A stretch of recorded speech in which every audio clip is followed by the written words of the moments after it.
Hi, I'm Marci Degman, the aspiring gardener, and today we're going to trim a lavender plant. Now, here's a lavender plant that's in full bloom in the summer.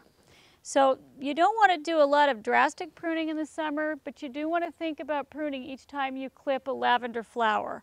So what I'm going to do is, when I go back to cut these flowers for a vase or to dry them or whatever I want to do, I want to make sure that I go down to the woody part of the plant. So what you're kind of in a sense doing is just doing like a minor pruning as you harvest the lavender. So that way you're kind of shaping the bush without doing a lot of cutting or drastically reducing the beauty of it for the summer season. The other time that in my climate, which is a zone 8, that I'll do something is in early fall. And that's when I'll go in and I'll look around through the bush for any dead twigs or anything that's just not producing any foliage or flower, and I'm going to cut that away.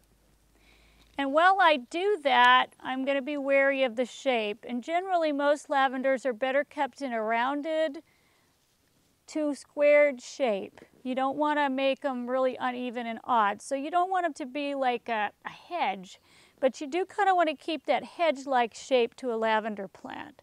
So each cut you make, you kind of keep in line with what you've done before.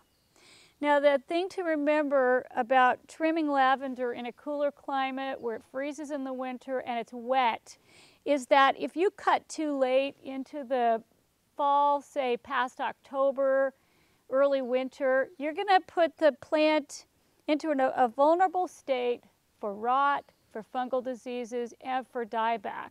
So if you don't get a chance to cut it back before winter, don't do it.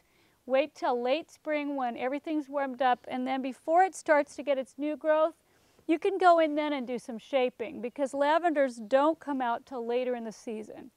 But don't cut them late into the winter. And that's really all you need to know about trimming a lavender plant.